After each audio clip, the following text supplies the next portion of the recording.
this computer. It's recording. I see it up in the corner.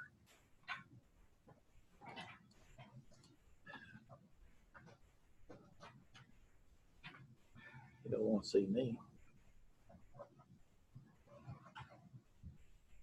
I've never had this problem with that thing.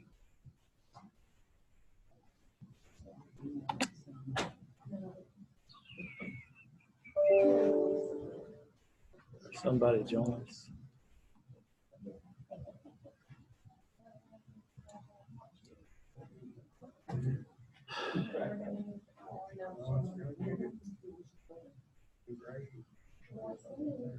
I can't get back to the small one. The more at the bottom there. That's right.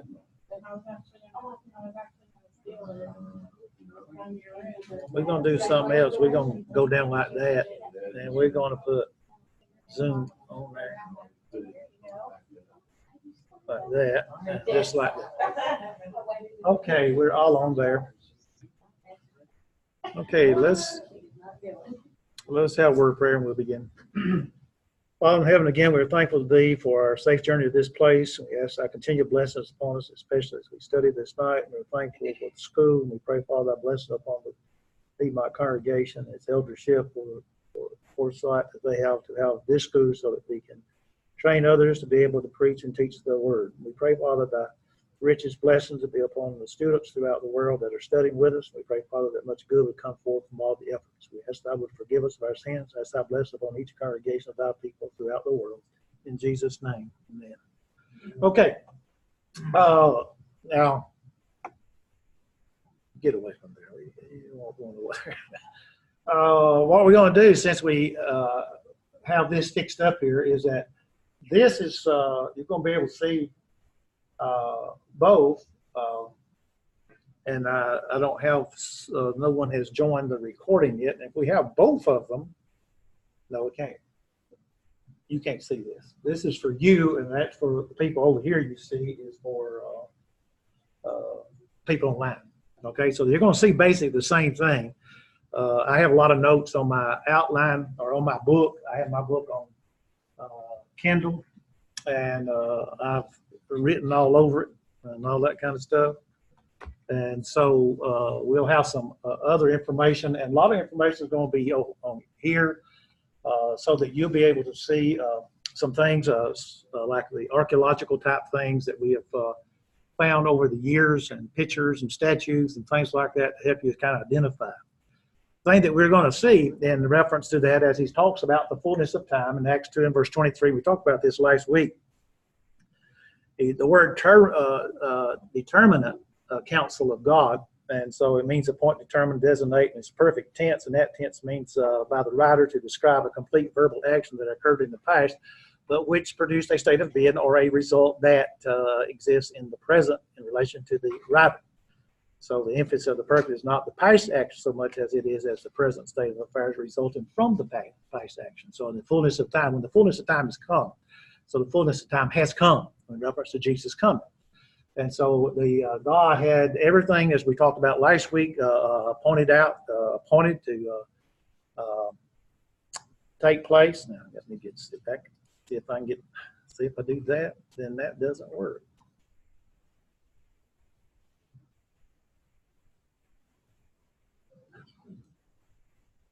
Ain't one for losing. See. Okay, if somebody just reminds me, we'll just turn it off. I don't have to see myself. And so let's see. There is a course that we offer, and here at the school, we taught it last quarter, and I would encourage you maybe to think about that course. It's called The World of the New Testament Life, Customs, and Times. And so that course of study is of the culture in which New Testament characters live. And we talk about the political, the social, the economic, and religious conditions are studied. And we give special attention to the given cultural impact on the spiritual lives of various groups of religious people there. It's hard for us to try to understand in the 21st century what happened in the first century. For instance, sometimes we have discussions in reference to, like, use the word baptism, the word baptizo. We know, according to what the Bible says, Colossians 2 and verse 12, that it means to, it's a burial. Romans 6, again, verse 1 down to verse 6, it's actually portraying the death, the burial, and the resurrection of Christ. So it's a burial. It's not sprinkling. It's not pouring. But today, in the 21st century, we can go to Mr. Dictionary, anyone you want to look at, and you'll find when you look up the word baptism that it means to dip, to plunge. It means to pour, to sprinkle, or to immerse. So if we go back to the original word meant it's to dip, to plunge. In other words, it's immersion. And so the same would be true if we look up the word wine. We get in a big discussion about alcoholic wine. The alcoholic wine back then, if Jesus actually turned it to alcoholic wine, the word wine, oinos, there is a word that meant back then, if it means alcoholic wine, up to 13% alcohol. And that's it. And so when you bring that up to some people, they say, first thing they want to say, well, we're not living in the first century. Well, that's true. But if you're going to look at the culture and so forth and reference all those things that took place, and you go back and you look at the word, what did the word mean then? And so I personally believe that he turned it to grape juice, not to wine. But there are those people who believe that he turned it to wine. So we have to make sure. And so we offer this course. It's I don't know when it's going to be offered again, but it is a very good course to take because it helps a lot, especially sometimes when we get in discussions in reference to marriage, divorce, and remarriage. It helps us to understand what was taking place in the first century. You'll have to bear with me. Okay, so when we think about, again, in the fullness of time there, that he talks about to us, and that all had been done before the death of Christ was preparation of this great event that was going to take place. We've already looked at Ephesians 3, verses 9 through 11, the eternal purpose of God before the foundations of the world. So again, I erased the board. And they can hear me because of the big snowball there. Over here is before Genesis 1:1. Y'all remember that, right? And over yonder is everything's over with over here. Okay? If we had it all drawn up, we had the patriarchal age, the Mosaic age, and the Christian age, also with John the Baptist writing about the Christian age there in that area because it happened in the Mosaic age. But before the patriarchal age, before the foundation of the world, God, Christ, and the Holy Spirit, as Brother Rex Turner used to say, they got together and they made a plan. And here is the plan. And so the fullness of time has come. Jesus has come. That was the fullness of the plan. In reference to that, when the time was come for in dealing with the plan, it was, I think it's one of the Campbells. I can't remember which one in a book that we had in graduate school. But Brother Turner made the point there that as you look at that discussion that was going on among the Godhead, that it was said that someone has to go and die. And Jesus says, I will go. The Word says, I will go become flesh. And so that's what happens. In the fullness of time, he came, and therefore here's God's plan that's being enacted. It took a long time, which we're going to see from the book that we're using. It took a long time from the very beginning to Abraham, the patriarchal age. Then the Mosaic age was about 2,500 years, and the patriarchal age lasted is described in the book of Genesis and the book of Job. That's all. And so then we have the Exodus all the way down to the time of Christ comes, about 1,500 years. So you're talking about 4,000 years. And so it took about 4,000 years for this plan to evolve for Jesus to come. Okay? And so in doing so, then there are a number of things that would take place. And we're going to look at some of this later on right now in a few minutes in reference to that. In order for us to understand the history of the church, we must know the world in which the church had its beginning. And that sometimes is where we don't understand. It's, when I became a member of the church, or leaving the denominational world, became a member of the church, there's a lot of questions in my mind that I had. And so eventually those questions were answered because of the places that we have.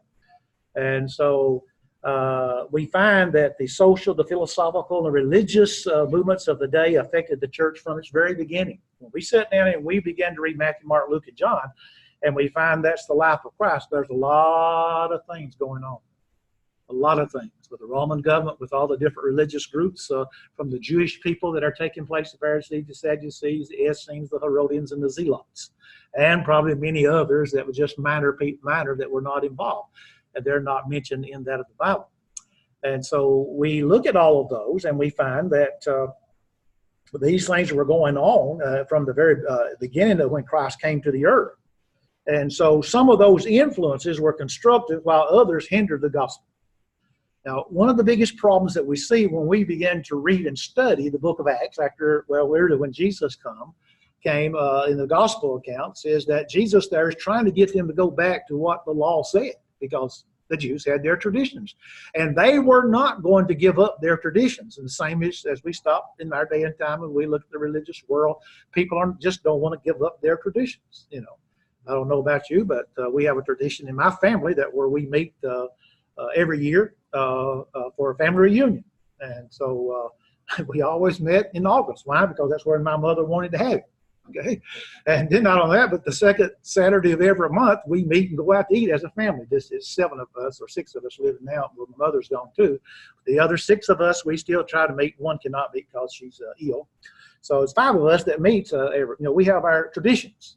Well, all these different groups had their traditions, and therefore when Jesus comes, he simply says, you are not knowing the scriptures. And they didn't know the scriptures. They had the Jewish law, but also they had their traditions, and their traditions were incorporated into the law. In other words, their writings. You know, I don't know what kind of Bible you got, but if you got Bibles, got footnotes at the bottom of it, then there's a lot of traditions that are there. A lot of interpretation that comes from different religious groups that are there. And I have a Dixon Bible, and he can't make up his mind if that was a capital S, Temptations of Jesus, or a small s. Because in Matthew's account, it's a small s, and in Luke's account, it's a big S. So, which one is it? So you have to stop and think in reference to, well, what's really going on? And even in the Bibles that we use, we have to make sure that we are using the Bible and not the comments that are put in the Bible if you have comments in them. And so, yes, ma'am. What versions do you recommend? I personally used the King James, but I also use the Modern Literal Version. It's free. You can go online, you can download it. It's free. It's by members of the church. We've been working on that since 1980 something. And we just finished basically the New Testament. When I say we, I've done some work for them. And so, and then there's a fellow that's out at Harding College many, many years ago, did the whole Bible. And they took his Old Testament. They allowed him to take the Old Testament. And he allowed the Modern Literal people to take the Old Testament. And since they took the Old Testament, then we got a full Bible. But you can download it at modernliteralversion.com. You can look it up. You can download it. You can download the concordances. You can download everything. It's free. Then if you want to buy a copy, you can go to Amazon and buy a copy of it, about $6 or $7 plus shipping. The New Testament, not the whole Bible yet. They're getting ready to print it. But that's what I use. Plus, I use the Greek language now. Not only did I use that, but I use the American Standard and the New King James. I don't use any of those translations like the Living Bible, which I call the Dead Bible, New International Version. Okay.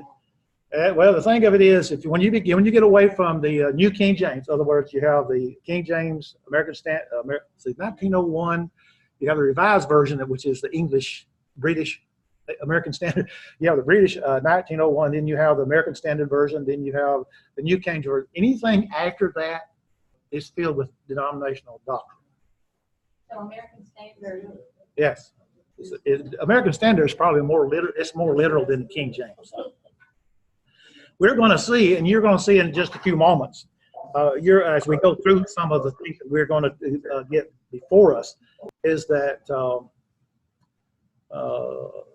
the way that the Bible is translated, in other words, the translation, if people had, just like with King James, you have to read the King James story. In other words, King James, his story, and the influence that he had upon the version of the Bible. You have to read to see, because you'll find that when you read, like it has the word Easter. Now yours might have the word Easter, King James. Y'all got King James? It's got the word Easter. Mine doesn't. Why? Because I marked it out. Because that's not the correct translation. The correct translation is Passover. So you just, so that's what I do in mine. I change mine. When I study, I change mine. And so that's the reason why I use the Modern Literal Version. I use the I use the Greek King James and Modern Literal Version. Then I make my notes.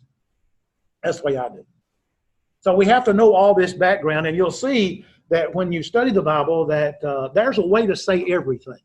and the Holy Spirit knows how to say everything.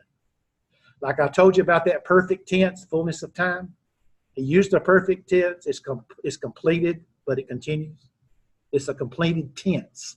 Now, he could have used any other tense he wanted to use, but that's the tense he used because he was telling us about the prophecy in reference to the fullness of time and how that it had come. It is completed. Jesus said in Luke 24 and verse 44, he says, you recall that we made the point that here Jesus is talking, he says, concerning me, he says, whatever was written in the Psalms, what was there written in the prophets, what was there written in the law of Moses concerning me hath been fulfilled. They're fulfilled. Old Testament has been fulfilled. The prophecies, that was a reference to that of Jesus the Christ. Those things have been fulfilled. And so if a person understands that, then if it's fulfilled, Jesus didn't come to destroy, right? Matthew 5:17. He came to fulfill. Now again, if you look at a different version of the Bible, like the New International Version, it says that Jesus came to abolish. When you read Ephesians chapter 2 and verse 12, it says, he says Matthew 5 verse 17, I came not to abolish, but then in Ephesians 2 and verse 12, he says I abolished it. So you got a contradiction. But in those two verses, there's a different Greek word in Matthew 5:17 than that of Ephesians 2 and verse 12. So Luke tells us, though, that Jesus fulfilled all of it. It's fulfilled. Everything that was said about him. You have to remember, when you think about everything said about him, that, again, there is this eternal plan before the foundations of the earth. And all this has got to take place.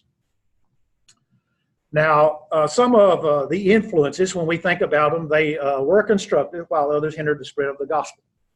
And so, if you'll notice here's the courts, the inner courts of the temple. That is Herod's temple and Solomon's temple. You can see the difference in those, and how that they actually set those up. The temple was accessible by 10 gates through which only Jews could enter. Okay? And then once inside, there were 7 chambers in a courtyard where sacrifices were made. Now, at the one end was the holy place. I have to look. The holy place. Okay. And so a 2-room sanctuary used by Jewish priests. Now, Herod's second temple and the Temple Mountain expansive project began and was completed around 62 to 64 AD. Now, that's very important. He started to build it, and it took something like 40 years to build it. Okay? And so, but it was finished around 64. And when you look at 64, that's right, the book of Acts. That's when Paul was released from that prison. You learn all of that, and you put it all together, and you begin to see how everything is going. But 6 years after that, it was finished, they destroyed it in the destruction of Jerusalem. And so those things, and when you stop for a moment, and here we are, we're talking about, here is the fullness of time, the plan is working, and then we turn way over here, and we find the destruction of the temple. What's happening in between those in reference to the church? And we will see some of that. Also, if you'll notice, let me see if I can. Bobby, you've got the same thing on the slideshow you got on the video. Well, see, y'all can see this. I mean, y'all are seeing this, but you won't be able. Will you be able to see that too? We see it now. Okay. All right. Okay. But you mean on the video later All right. tonight? Okay. See, I didn't. When I looked this up on Apple, they told me I had to make a video, and I appreciate you bringing that up, because we'll close that up, and y'all can see everything, and I can see my pretty face. I can't do the other one. Oh, okay. Can't do that one. Can Jump and Jim see that? Oh, you're gonna make a slideshow. Yeah, I'm gonna make it a slideshow. See. So, y'all, Sleeping Jim, I don't know if he's here yet. I don't know what's going on over in the Bahamas, in that area. There, Jim. Can you see all that? You're not eating grapes, are you? Can you hear me? I got you, but it's on the right-hand side. You're in the center of the picture. Well, I'm the center of attraction. Yeah, you are. Okay. You are. Okay, I'll leave you on there. But you can see Herod's temple. I can see a little bit, half of it. About half of it? Okay, let me, Yeah. okay, let me go out of that. How about now? Nope, you're in the middle of the screen. The thing is focused on you and not on the, to your left. See, that's the reason why I wanted that other one, but I already cut the other one off, so I have to come back and put it back on. Sorry. I'm good, Bobby. I can hear you. Wait just a minute. Y'all, wait just a minute. I know how to do this. Let me see. Let me make me big again. I want to share. Thank you, Bobby, for putting me on. Let's see. I want to share church history. Share. Now, can you see it? You got yours cut off. Cut it on so I can hear you talk. Can you see it now? Herod's Temple? It said you started to, yeah, I got it now. Okay. All right. I It's wasn't like sure. it was last week. Okay. Now you see it. Yes, sir. All right. I'm gonna make it a slideshow. Can you still see me? Yes, sir. You're on the right-hand side now. You're just like me. You're in the little screen. Hey. Don't say strange. Okay. Can you see Herod's Temple? Yes, sir. All right. So here is actually a better drawing of Herod's Temple, and the reason why we bring this up because all the way through what we're going to see, we're going to hear about the Gentiles courtyard. Here, they could go in there. And then they have the gate beautiful and all that. And here's the women's courtyard, okay? And so all these different things and all the different gates and so forth, you can see them a little bit better that way. Here is, and we'll talk about these. When you stop and you think about all of these things in reference to the temple, and let me go back. If you were to climb to the vantage point of the highest balcony in the temple in Jerusalem there, the size of the stones and the skill shown in the architect that's there, the design of it, it gives a great impression. But it was, when we think about that, it was smaller than that of Solomon's. We showed it bigger. Yet it had been under construction 40 years and was considered one of the wonders of the world. Now, since we talk about the wonders of the world, then I'm going to show you the wonders of the world. But first, the time of the Exodus, the start of the building of that of Solomon's temple is found in 1 Kings 6 and verse 1. You find that it's 480 years. It took to build that. 40 years to build Herod's, but 480 years to build the one for Herod. All right, there are other wonders in the world, and here's a drawing of the Pagan garden at Babylon. And if you have to really notice, when we study archaeology, which we also have, of course, we get pictures of all these things, something like, I think I had 500 and something slides in archaeology. And you can see the different impressions or the different drawings on all of those. That is a very beautiful thing. And there's a picture of it probably online in reference to its destruction and so forth. And also you would have the temple of Artemis. You remember about Diana at Ephesus, Acts chapter 19. Here is that thing, the temple. And you can see also drawings around it. Now, again, you have to remember that the church is, the gospel is going from Jerusalem, Judea, Samaria, now to the othermost parts of the earth, and they have to deal with this right here. You see how beautiful it is? They have to deal with that. That's idolatry. So they've got to deal with that at Ephesus. And also we would have the pyramids of Giza. I guess that's the way you say that.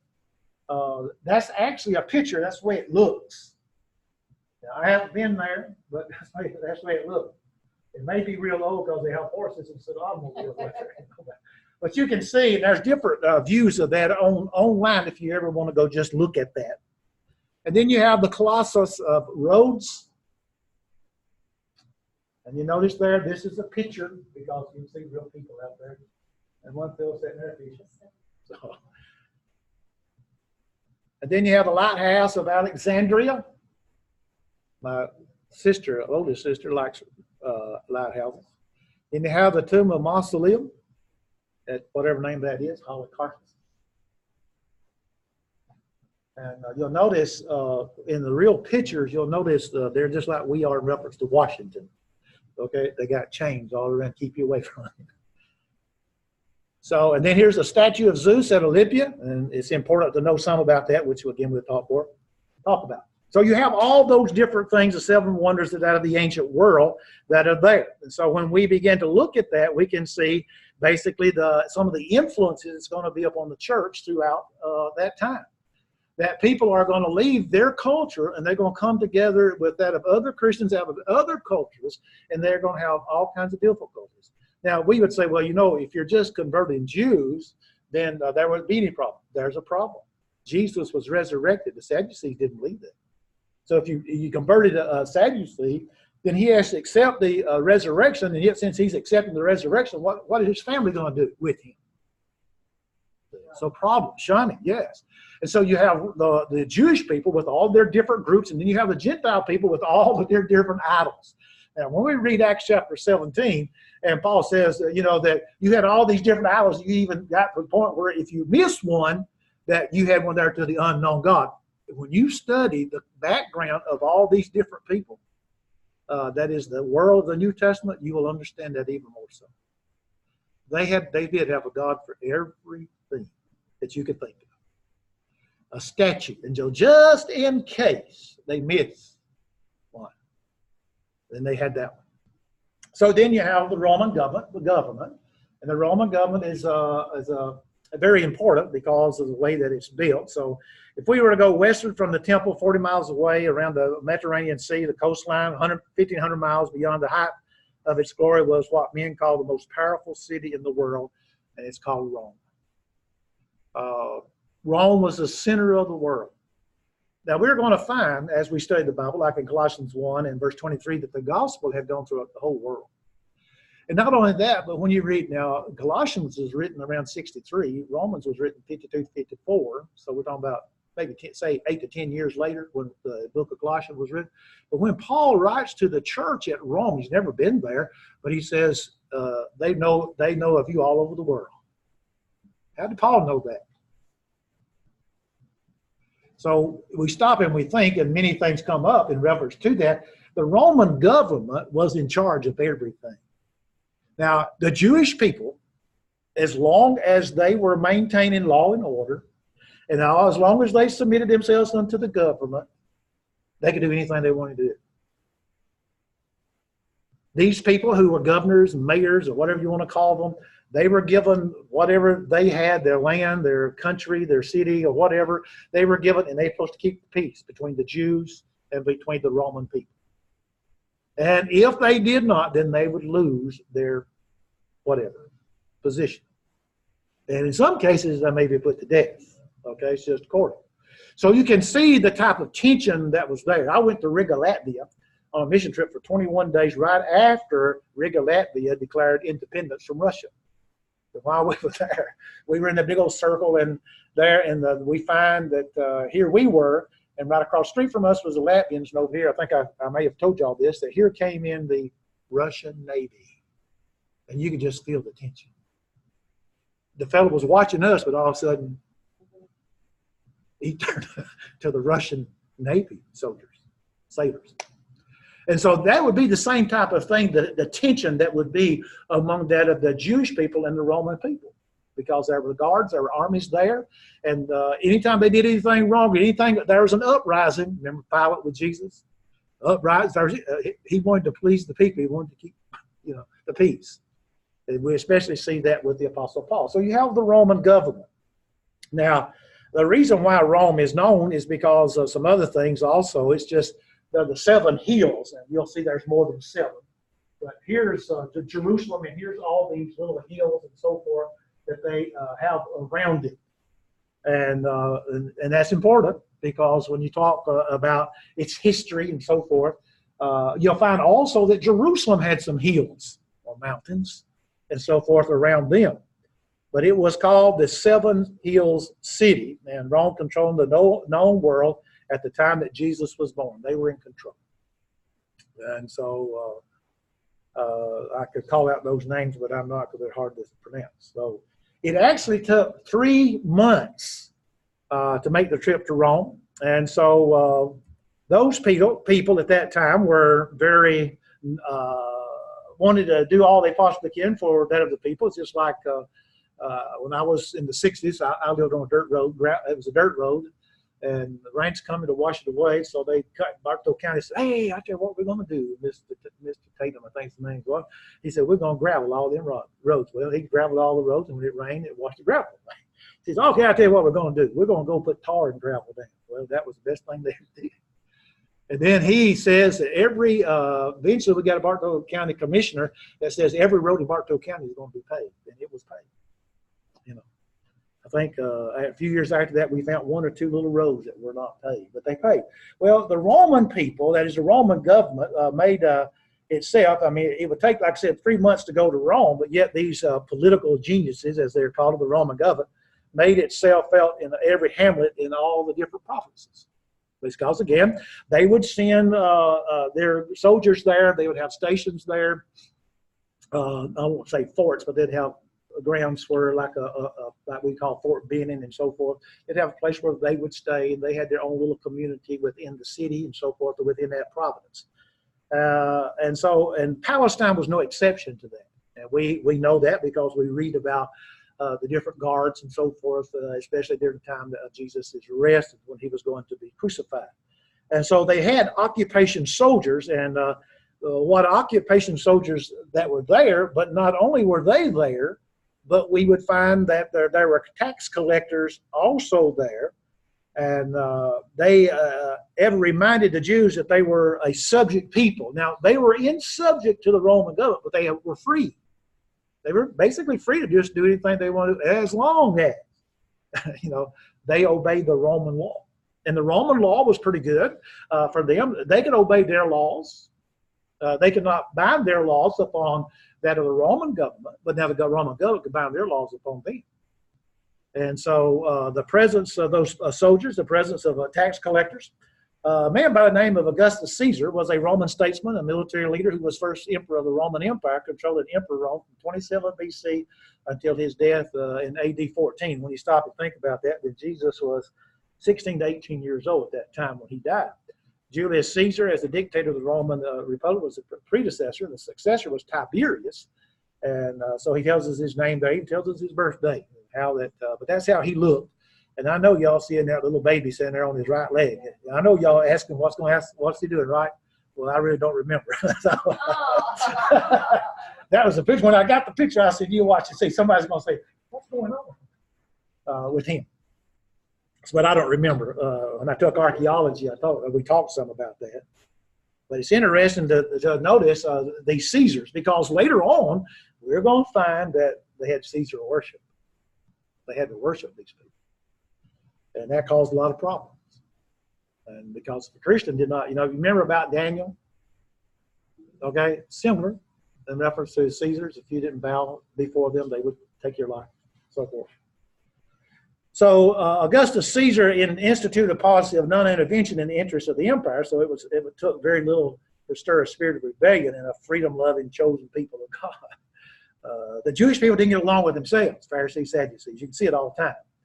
And so there was a problem. But there were benefits. Just like in our country, we have benefits, from a powerful central government even to a subject people, in many conditions work together to prepare the world for the coming of the Messiah. And that's the whole point. When you go back and you read the book of Daniel, when you study, y'all studied Daniel?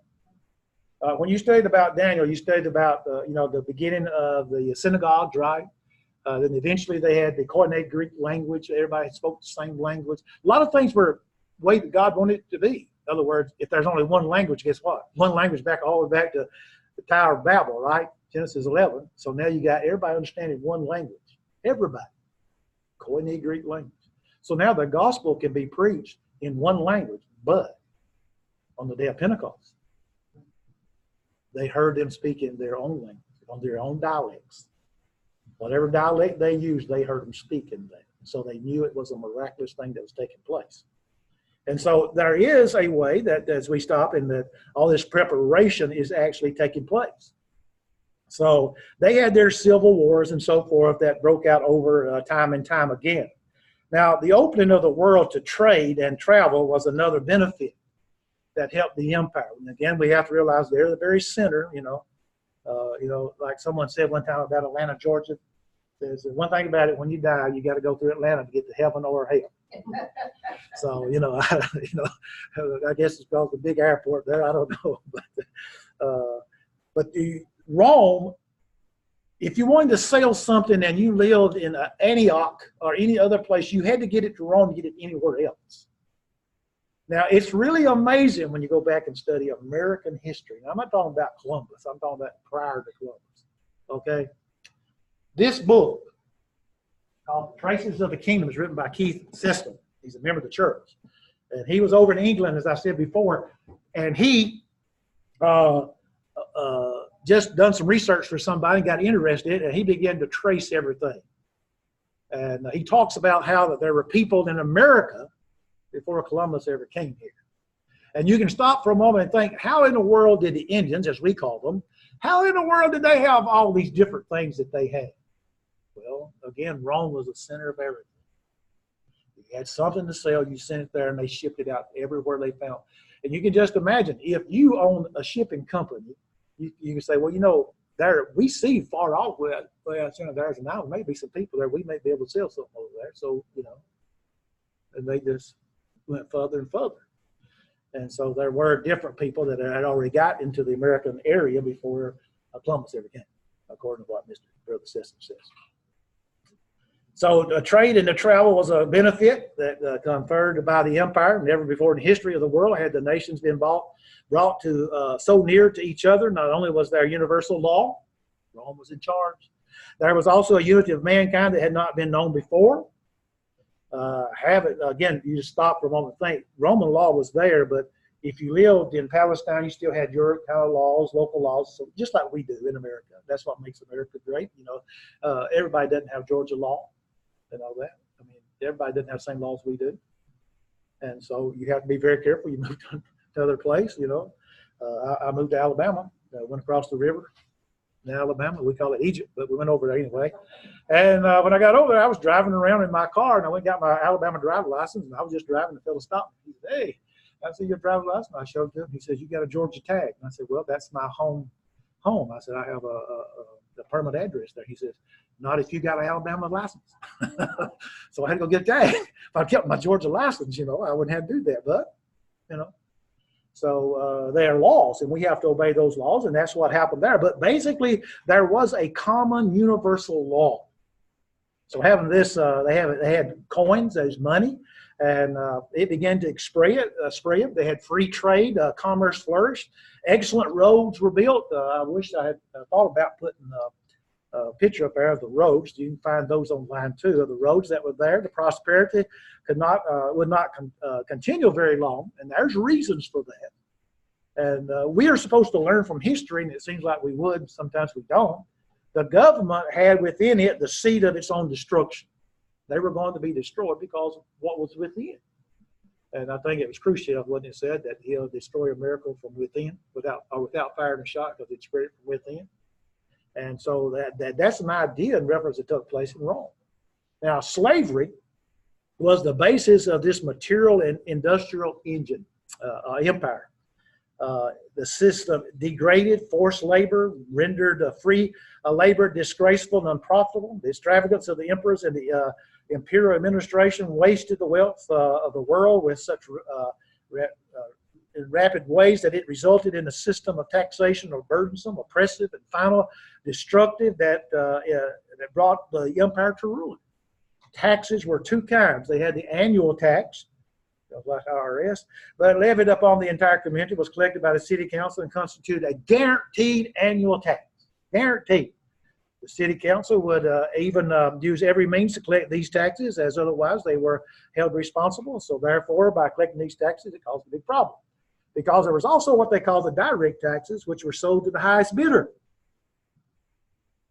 Okay, so we're sitting in here 2, 4, 6, 8 of us, and so they're going to give us Jerusalem, so we're going to bid on it. And when you bid on it, you had to put up money to say that you're going to be that the money is guaranteed to be collected.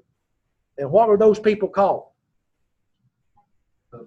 Publicans. And who was a publican? There's two people we know that are publican: Matthew and Zacchaeus. You stop and think about that. And so, and they were looked upon as traitors.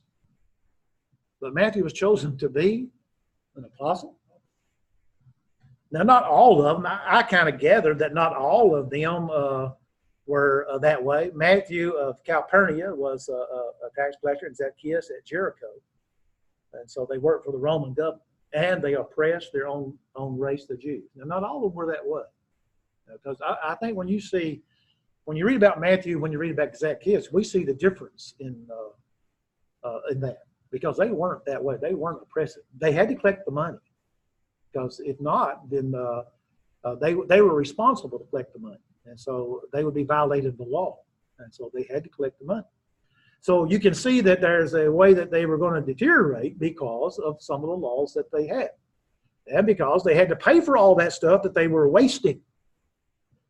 And so then that brings us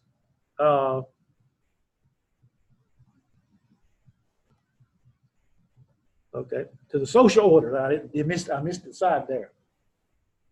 Okay. We'll go to 7:30 and then we'll take our break. Okay. At the very top of the Roman society is the emperor. We all understand that.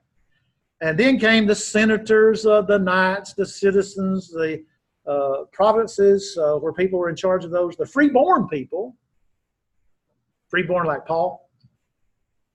Remember Paul? He is freeborn. Slaves, and then they had beggars. Okay. So you look at that, this was the order of everything. And yet, besides the general division of society in these classes, there are also subdivisions according to their professions and their trades and so forth. And so the inequalities were also fostered by prejudice of race. We're not talking about color, we're talking about Jew or Gentile.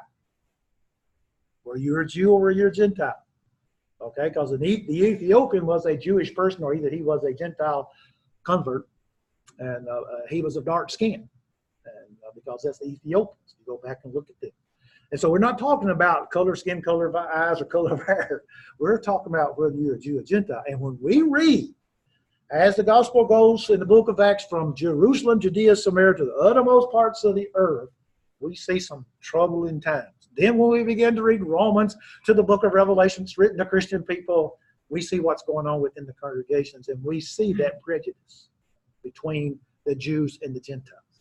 You have to remember, again, the Jewish people are divided among their different groups when they become members of the church, and they had their baggage. And the Gentile people were idolatrous people, and there's all kinds of idolatry. And so they had all their prejudice. And then you just think, if you will, on the day of Pentecost, they baptized 3,000 people.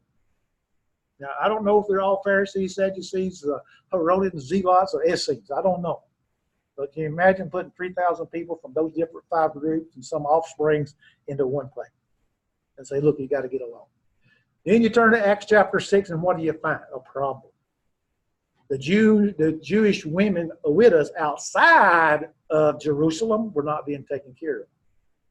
Now, the widows on the inside of Jerusalem were taken care of. But outside of Jerusalem, they weren't. So that shows us if you lived in the city of Jerusalem, or really in Judea, and you was outside of Judea, they didn't look upon you like they looked upon one another. There was this prejudice even among the Jewish people. You're outside Jerusalem. You're outside Judea. You know. And so they had all these different problems. And so these many were educated and cultural persons holding positions of responsibility. In the first century, it's estimated that there were more slaves than free men in the empire. And so there were arrangements made whereby they could hold back a small part of the value of their service so that eventually they could purchase their freedom. If they were slaves, they were fixed so that, I'll save my money and pay my way out of it, because they sold themselves into it. And sometimes because they borrowed money and they couldn't pay it back, therefore they went into slavery. But yet if they worked, you could take someone that maybe he was able to manage money, and so he goes to work for someone, he becomes a slave to somebody, and this person that's, just giving him just what he can give him and trying to get his money back too, what he's lost, then eventually this fellow's free again. Maybe he's learned something by that time. But during the conquest, large numbers of captives were subjected to slavery, and the children of slave class remained slaves. And so there are those who are called, in the book you'll notice they call them the exposed, and the exposed was an abandoned child. They just simply, they abandoned the child or abandoned the children. They were abandoned. And therefore, since they were abandoned, someone would take them and they would raise them, and then they would sell them into slavery. Now, Brother Sisman,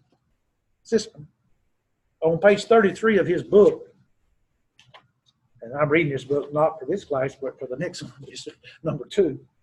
He says, children that were not wanted did not go through this ceremony and could be exposed, whereby they were literally thrown away, many taken away to become slaves. Severely disabled children not wanted by even the slave traders would simply have been left to die exposed to the wind. And that's what was going on. And so in course number 2 of church history, we'll go into more depths about some of those things that was taking place. But these children were found. Most of them really, again, as they were sold into slavery, but the most common thing was that caused a person to go into slavery was taxes. There's too much taxes. So taxes were so oppressive that the business reverses or could easily result in a man's being sold to by his own property because he couldn't meet his own obligations. And so the Romans possessed a contempt for trade and humbler pursuits, which gives productive occupation to a great wealth of the people in a healthy society. So there was a consequence of this, and there was a large number of people who had no regular means of livelihood. And so many of them were attentive to wealthy patrons, and by flattery and small services received substance in exchange. So the poorest class of people, which was very large in Rome, was provided for a daily dole of bread by the state. Now, a dole of bread by the state was given to keep people of Rome from revolting. So the Rome was a city of vice and sin. In other words, when people get hungry and they get back pushed in a corner, they're going to do something. And so they said, the Roman government says, we can't have that, so they gave them, made sure that they were fed, and so on. So there were extremes in the social and economic conditions of that, and we find that the fact that not many mobile, not many mighty were called, but the poor heard him gladly, Mark 12 and verse 37. And that's the reason why that they did that, because he talked about a new way of life, and he wasn't talking about a physical life. And that was a big problem among the Jewish people. They thought of a physical, materialistic kingdom coming where the Jews would rise above the Roman. But that wasn't the kingdom that he was talking about. He was talking about a spiritual kingdom. Okay, we're going to read, if you'll turn over with me, to Romans chapter 1. Where are my glasses? I can see without them, but I see better with them. Now, I always thought this was interesting because when you read, we're not going to read the whole first chapter, but drop down to where he says, let's see here, verse 18. For the wrath of God is revealed from heaven against all ungodliness and unrighteousness of men who hold the truth in unrighteousness, because that which may be known of God is manifest in them, for God hath shown it unto them. For the invisible things of him who from the creation of the world are clearly seen, being understood by the things that are made, even his eternal power and Godhead, so that they are without excuse, because that when they knew God, they glorified him not as God, neither were thankful, but became vain in their imaginations, and their foolish heart was darkened. Professing themselves to be wise, they became fools, and changed the glory of the uncorruptible God into an image made like to corruptible man, and to birds, and to four-footed beasts, and creeping things. Now, stop there. The book of Romans was most likely, if you were to put it in the book of Acts, around Acts 20. So chapter 17, the Thessalonians, chapter 18, the Corinthians, chapter 19, the Ephesians. And they're all idolatrous people. You see what he says there? What happened? He says, wherefore God also gave them up to uncleanness through the lust of their own hearts, to dishonor their own bodies between themselves, who changed the truth of God into a lie, and worship and serve the Creator more than the creature more than Creator, who is blessed forever. Amen. For this cause God gave them up unto vile affection, for even their women did change the natural use into that which is against nature, and likewise also the men, leaving the natural use of the woman, burned in their lust one toward another, men with men, working with that which is unseemly, and receiving in themselves that recompense of their error which was met. And even as they did not like to retain God in their knowledge, God gave them over to a reprobate mind to do those things which are not convenient, being filled with all unrighteousness, fornication, wickedness, covetousness, and maliciousness, full of envy, murder, deceit, malignity, whisperers, backbiters, haters of God, despiteful, proud, boasters, inventors of evil things, disobedient to parents, without understanding, covet breakers, without natural affection, implacable, unmerciful, who, knowing the judgment of God, that they which commit such things are worthy of death, not only do the same, but have pleasure in them that do them. How bad were they? Well, let's see. Let's go over to 2 Timothy and look at chapter, I think it's 2.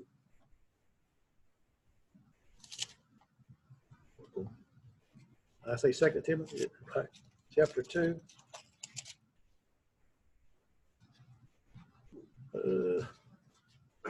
Look at chapter 3. I know I missed it somewhere. Watch it. Now, we're talking about 10 years later. Okay? You think things would have gotten better, right? Timothy is preaching at Ephesus. Now, watch he writes to.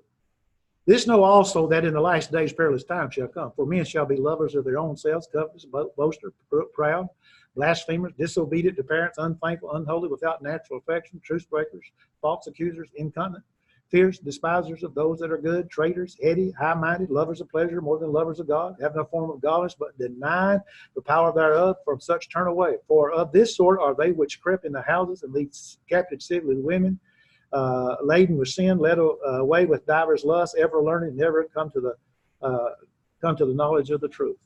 And how bad were they? How sinful were they? See, the sin was still there, but yet we would find that the gospel had made a great difference in that of the Roman Empire. And we're going to find that now we find that Christians are going to be the ones that are going to suffer. And the reason they're going to suffer persecution and tribulation is because not only from the Romans, but also from the Jewish people. Okay? All right, let's take a 15-minute break. All right, Jim, let me see here.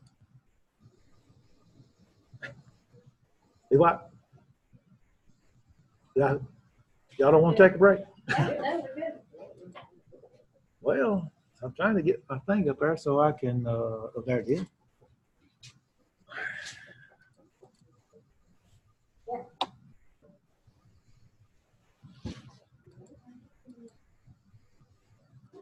Okay. I want it bigger.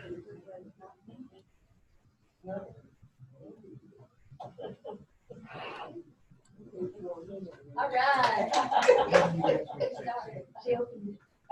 She's always got love.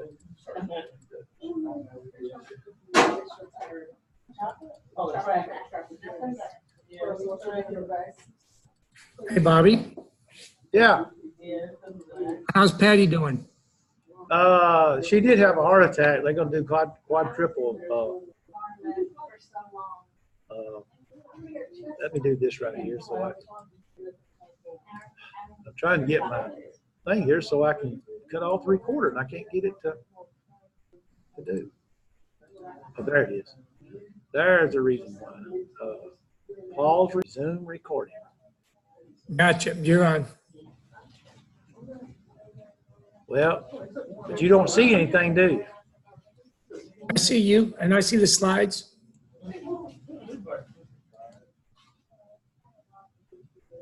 You see anything? Yeah, just like before. Well, I don't see anything. The social order is on here.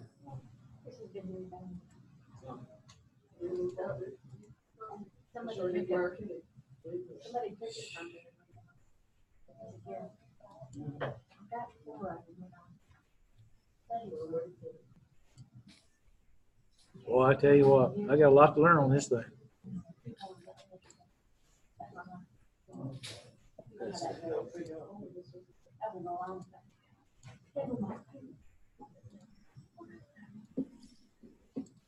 You won't even let me share it now. What are you seeing a big black screen or Jim? You No, see? I see the one with the social order on it. Okay. And it's recording. And then I see you at the top center.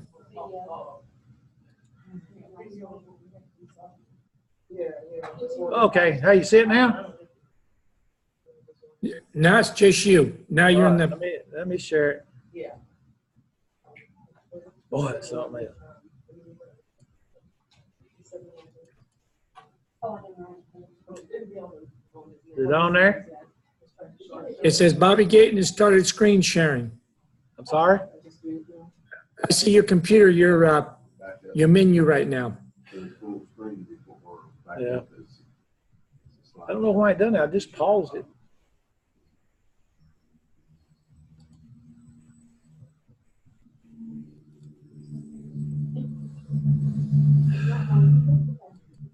It does. There you go. But it's not sharing. Screen sharing stop. Is the slideshow. That's what I'm looking for is a slideshow.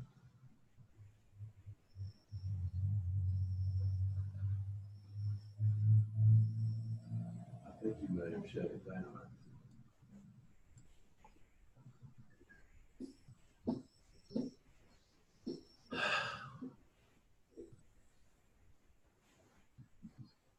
Yeah, the whole PowerPoint program is gone. Let me do. That's the reason why it's not showing. Oh, it's not even. It's not even open. Yeah. Okay. All right. We got down to.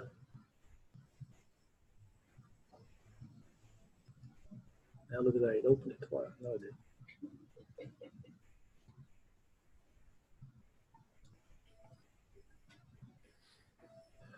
You can do the X and then hit don't save.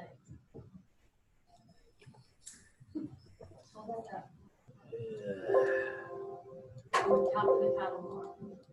Yeah, worry about that one. Okay.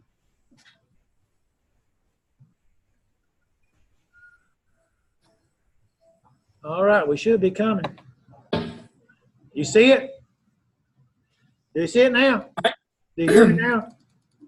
I hear you and I see it's You like see your any slides? computer's.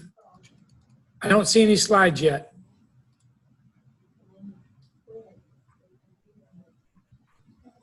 You see it? No, You see it? no. Now you got to share. I just shared it. That's the reason why I asked You you. did share. Yeah. Now I see all your slides are up there. You don't? Okay. There you go. You're getting ready to open something up. I got you. Got me. Okay. Technology.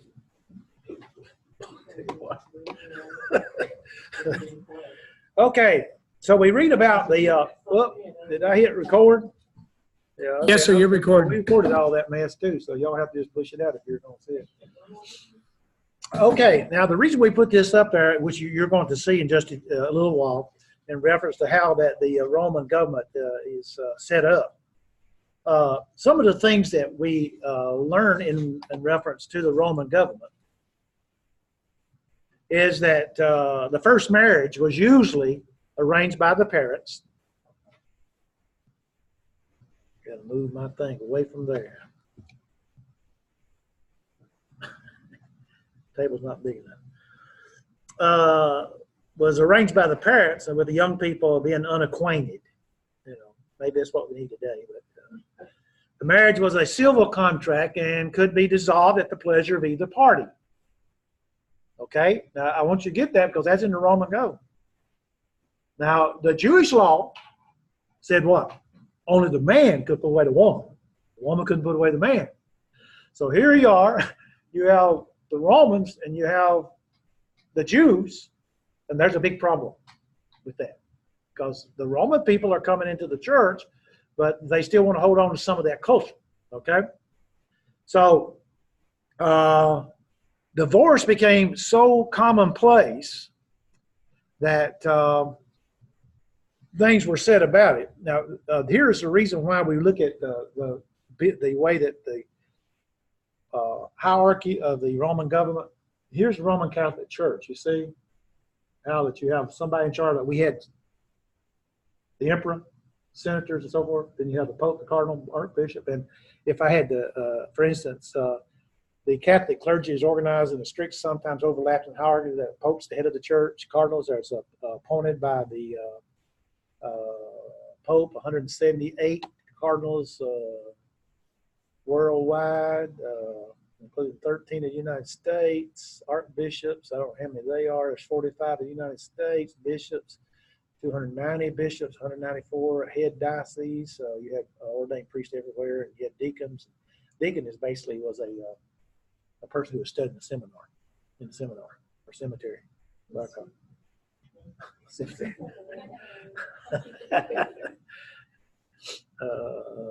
I went to Columbia Theological Seminary, and I call it cemetery because the way they use God's name in vain and everything else. So it's terrible. But here's what it talks about in reference to them, and I skipped over this because it's not in my notes. But you'll notice later on, because this will come back up. This is going to come back up when we talk about the church and the falling away. Okay, but just remember the Roman government had it set up, and then you're going to find that the church is set up with elders, right? Elders, and you have deacons, then you have evangelists or preachers, and then you have teachers, and then you have members. And so we'll see that. Okay, here is a man by the name of Seneca, the younger, fully Lucius Annaeus Seneca, and also known as simply Seneca, is a Roman Stoic philosopher, statesman, dramatist, and in one work, satires. Satires, is that what you say? Satirist, yeah, there's satirist. Of the Silver Age of the Latin literature, born 4 BC. That sounds familiar. He died in 65. I don't know what his age is, from Rome. Okay. Now the reason we bring him up because again, when you go back and you begin to read outside the Bible, there are things printed. You get these books by these people, and you can read about them. But we find that Seneca, it becomes so commonplace that he referred to the women who counted their age by the change of husbands. And there was another fellow here, Juvenal. He was also a Roman poet in his first and early 2nd century, late 1st and early 2nd century, and he is the author of a collection of satiric poems. Sometimes my tongue doesn't work. Known as the satires. He's born in the 1st century and so forth, died in the 2nd century. He was, as we said, a poet. Well, he also had some things to say, and he mentions one woman who married 8 husbands in 5 years. Divorce was resolved upon the slightest pretext, and many separated merely for the love of change. It's time to change. Someone change it like they change the oil in their car. And so, I don't know why that's still staying there. Lucky my way. So, there were others also that had some things to do with out of the moral conditions of the century, 1st century there.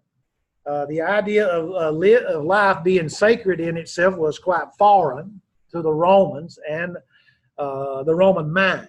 And Christianity was a big change. The Bible points out to us, let this mind be in you, which is in Christ, have the mind of Christ. It was a big change because their minds were set upon the physical. You probably met people that all they think about is, I want this, I want this, I want this. They're thinking about just the physical things in life, the materialistic things in life, and they're not really concerned about the spiritual part. Well, that's the way the Romans were, because it didn't really matter what you believed, anything like that.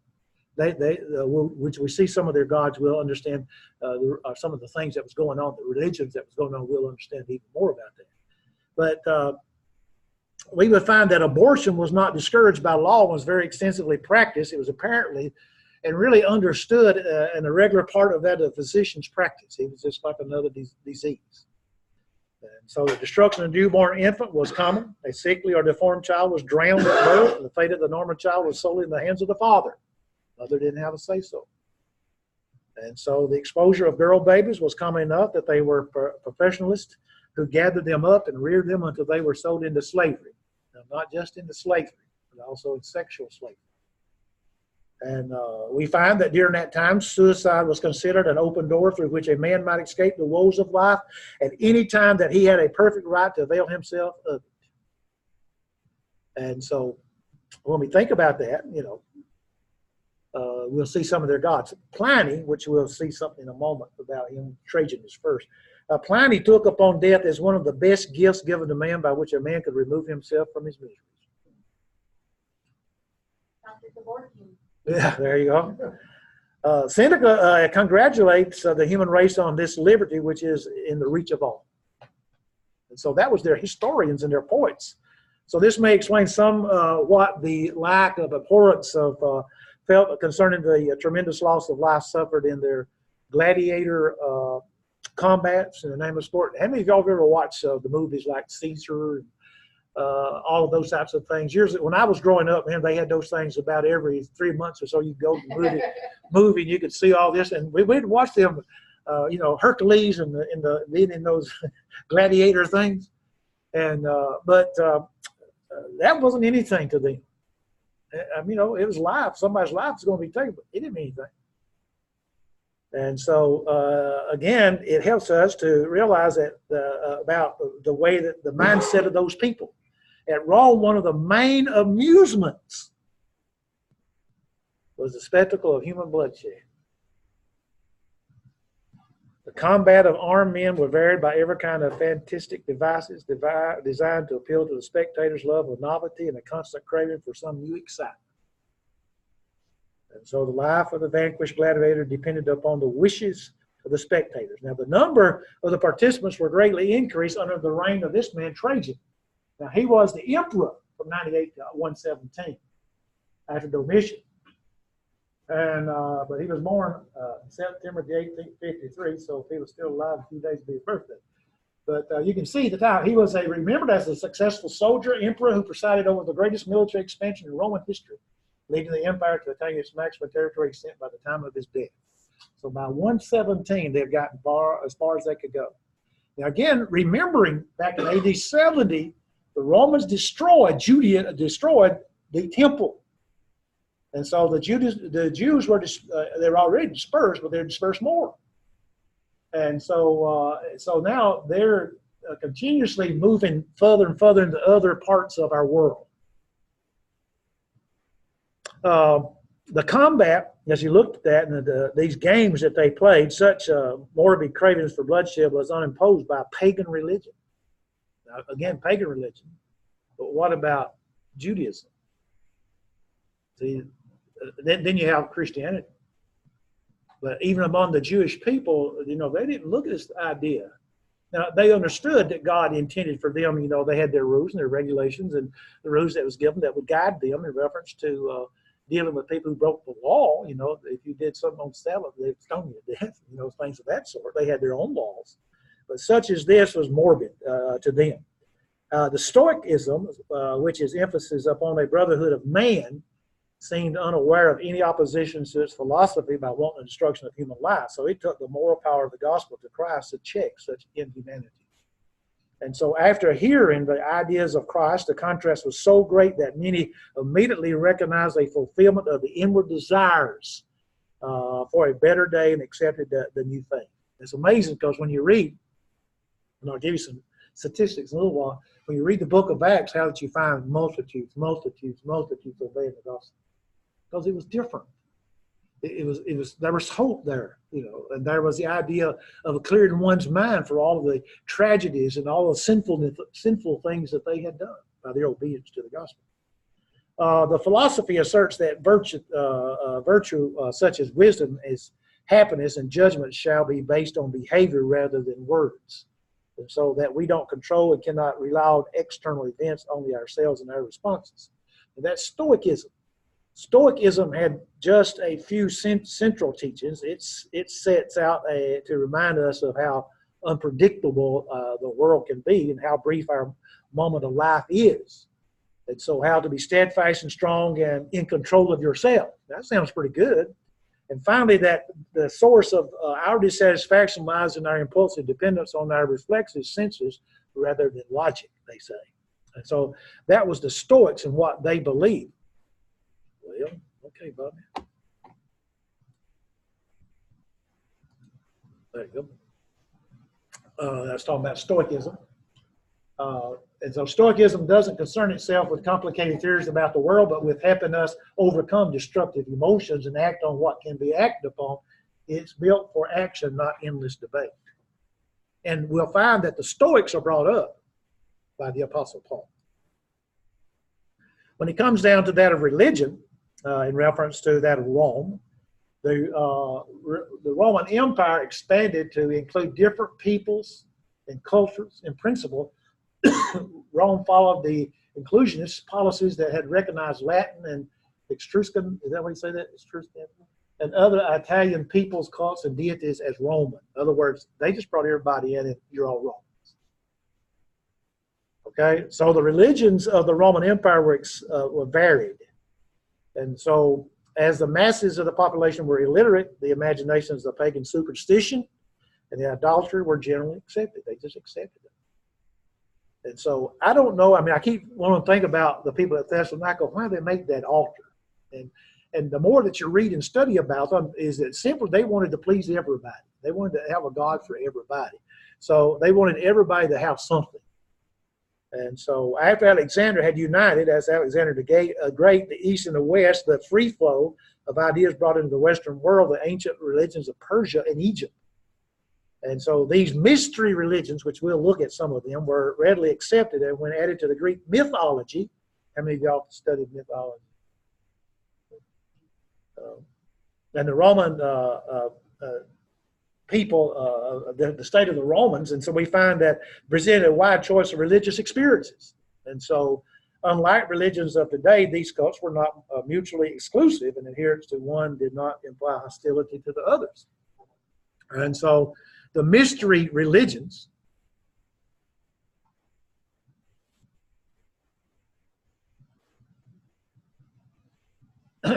here, the Greek Olympian religion and its Roman counterparts are examples of this type of religion. Now, when I was growing up, we had all types of Hercules, and, that man on the donkey, the head on the donkey, upper party. What else did we have? All kinds of different things of that sort in reference to mythology and so forth, the Olympians. Each Mediterranean region produced its own mystery religion. Out of Greece came the cults of Demeter and Dionysus, as well as the Eleusinian and the Orphic mystery religions, which developed later. And then also Asia Minor gave birth to the cult of Cybele, the great mother and her beloved, a shepherd named Attis. Again, if we were studying like archaeology, you go back and you can find statues and things of that sort of these people, of these different gods that they had. And they actually believed, you know, we believe when we pray, we don't see God.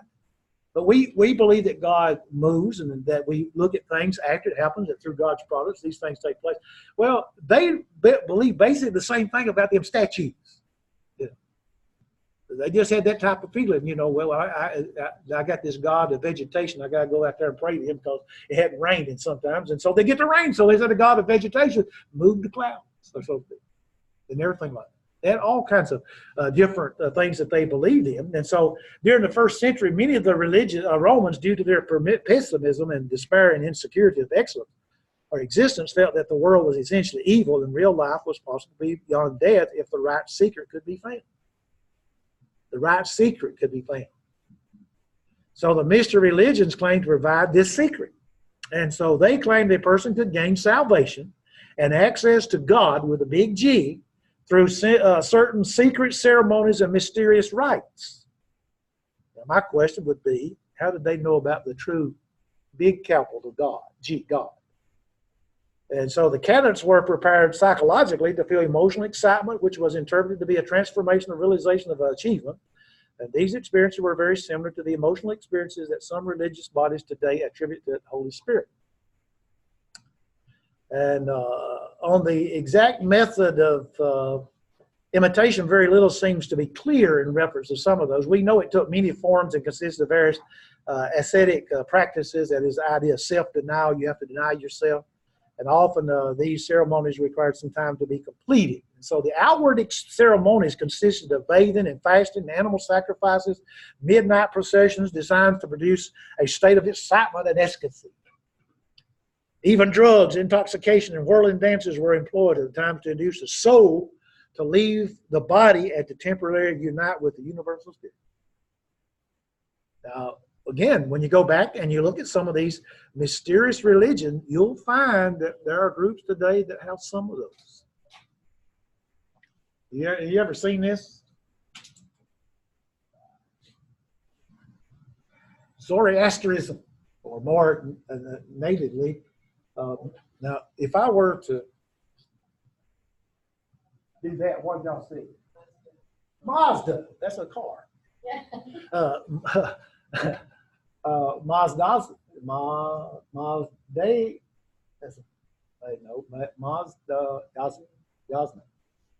That's another one. They're called another name too. Let me see here if I can find that. Also, Parisism. They're also called that.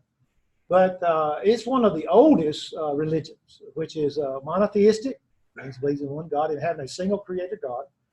Has dualistic cosmology, and in its concept of good and evil, and has an eschatology which predicts the ultimate destruction of evil. And that's their sign.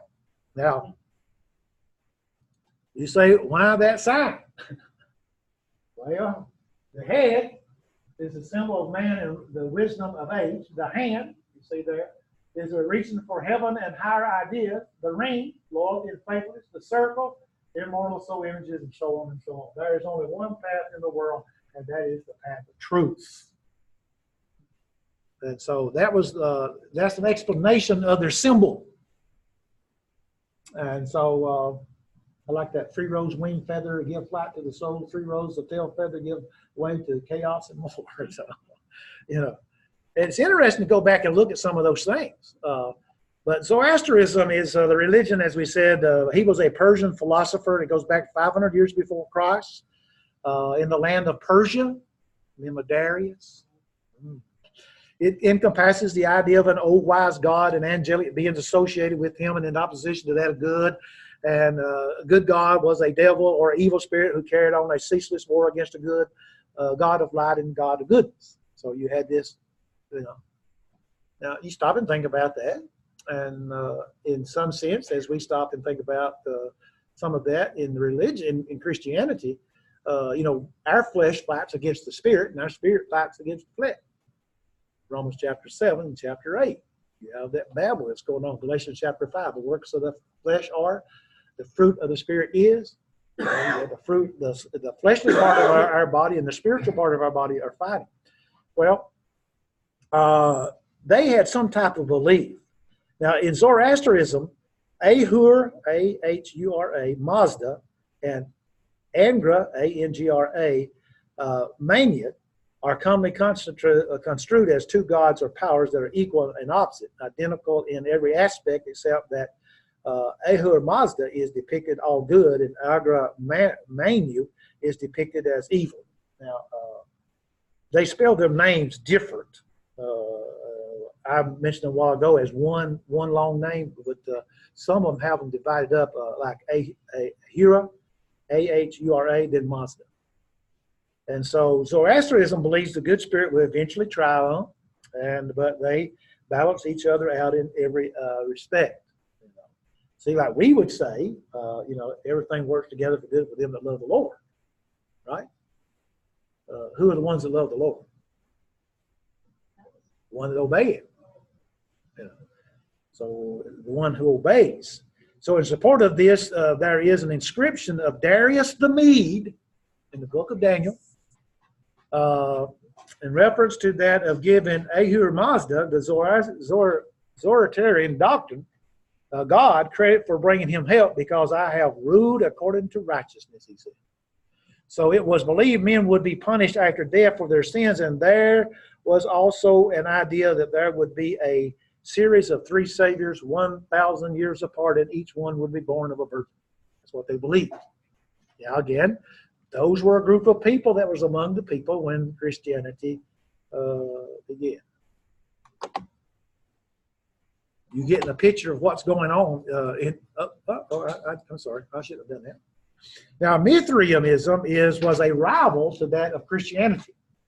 You go down. Mithraism was known as the Mithric Mysteries, was a mystery religion centered around the god Mithras that was practiced in the Roman Empire from about the 1st century to the 4th century. And so it was in conflict with Christianity. And so that's that's the drawing they give in reference to that. And it came out of Zoroastrianism, which became for a period of time to this rival of Christianity. And so Mithra, though, was the god of light, and also he's called the god of the sun. And so through death and a resurrection was supposed to be able to cleanse the sinner and support the weak. The moral system included the chief features of Zoroastrianism and was the most honorable of the pagan cults. The system maintained places of worship, even had a priesthood, and the rites included sacrificial meals, and its mythology included the miraculous born Savior. So you kind of gather that some of these mystery religions must have some knowledge of the Old Testament about a miraculous Savior coming, and then even more so developed, as they developed them, as Christ did come, they would say, well, we also believe in a miraculous Savior. And so you can again imagine here in this group of all these people, the Roman Empire, including everybody that we got, all this difference that is there, the culture that these people have been accustomed to. Mithraism was a mystery cult. And the worshippers of Mithras held strong beliefs in the celestial heaven and an infernal hell. They believed that the benevolent powers of the god would sympathize with their suffering and grant them the final justice of immortality and eternal salvation in the world to come. And so many other things. They believed in reference to that purification through ritualistic baptism was required of the faithful. Now notice what I said. Purification through a ritualistic baptism was required of the faithful. Baptism comes after, because they're baptized because they're faithful, is the point. And so we see some of that same type of thing today. And they also took a ceremony in which they drank wine and ate bread to symbolize the body and the blood of God. Sundays were held sacred, and the birth of the God was celebrated annually on December 25th. After the early mission of this God they had been accomplished, he took part in the Last Supper and with his companions before ascended to heaven to forever protect the faithful from above. That's what they believed. That's some of the things that they believed also.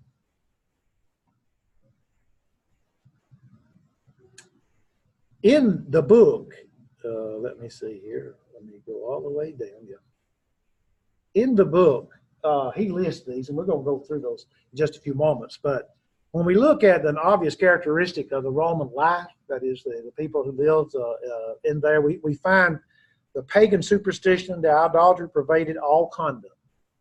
The biggest problem that the Christianity had was that these people that would come out of that, and they would bring some of their stuff in.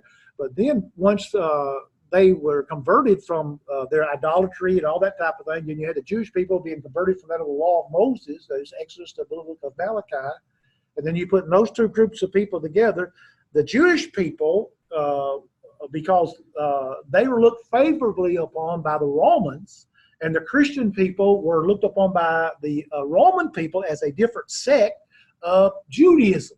In other words, you had the Pharisees, Sadducees, and Christians. They're all the same.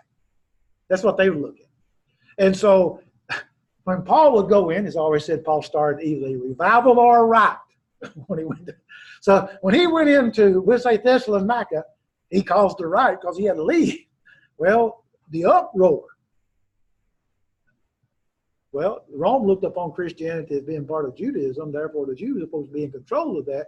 So the Romans are upset because of what's taking place in Thessalonica.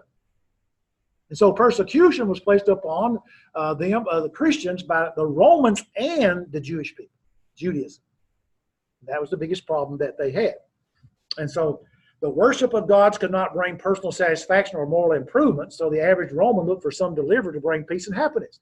So here it is, Augustus, the emperor, was looked upon as a deliverer, as I said, about Caesar worship, and the state was expected to deliver all from physical evil. Now that was the Romans. The Jewish people were still waiting for the earthly Messiah to come and take over the kingdom. So you had that problem. So in general, it may be said that outside of Judaism, there was no conscious relationship of religion and morality, and a person could be very religious and very immoral at the same time. It sounds like today, huh? Does that sound like today? People be very religious but still be immoral. You know, you see them on. You watch.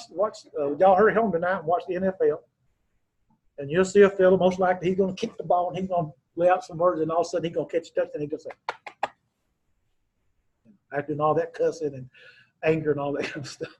People are that way. You know, I mean, I meet people talk about they be real religious, and all of a sudden they start using 4 or 5 letter words and all that type of stuff like it. I told one day, I said, I thought you was a religious person. He says, Bobby, I use that language even in church. My wife gets on me all the time. He said, I don't know I'm saying that. I said, that's because you say it all the time.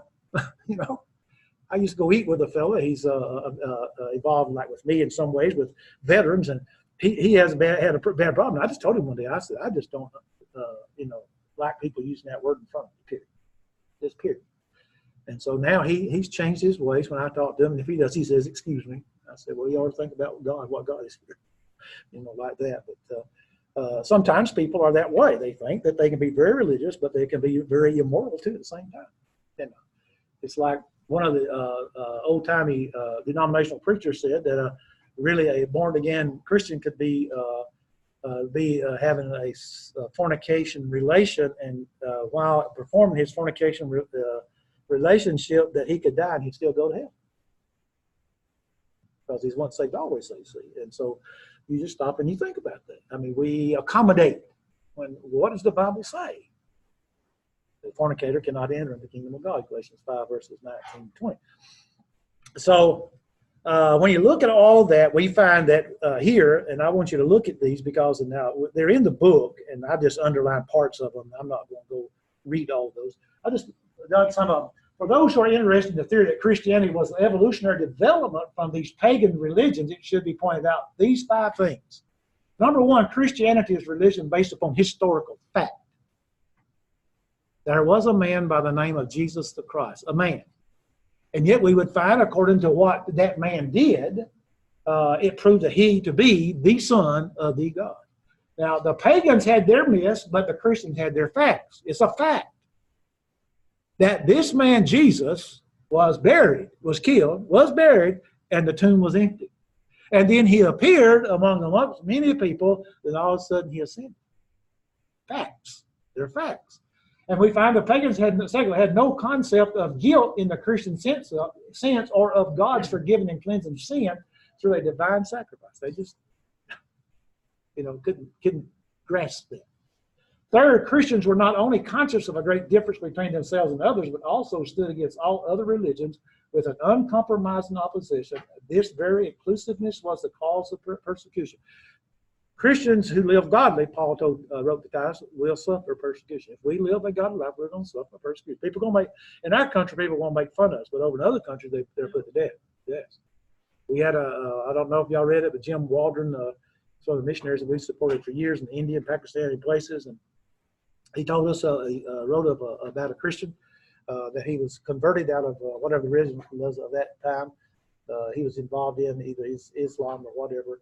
And they told him he couldn't do that anymore. They arrested him and said, you can't be doing that anymore. And he went out and done it anyway. So they put his eyes out. So the guys got well, so he's back out there preaching again. So they brought him in again, so they cut his arms off. So when he got well, he went back out there and started preaching again. They brought him in and cut his legs off. And he's still alive. And then finally, he went back out there, no arms, no legs, no eyes, and he's still preaching the gospel, and they killed him. They said, we can't stop that. They will kill him. So you can just imagine, the persecution, even in Vietnam. And I try to keep up with what goes on over there. Only 20 people can meet. Now, like we're meeting here is just fine in one room. But if it's over 20 people and they start coming out, they'll count them. The next time you meet, the Vietnamese government will be there. If a missionary goes over there, say, for instance, I go over and I carry my Bible. And we teach somebody, and they say, and they speak English. And they say, I'd love to have your Bible like yours. I give it to them. Guess what? When I get ready to get on the plane, I am not getting on it. So I go get that Bible.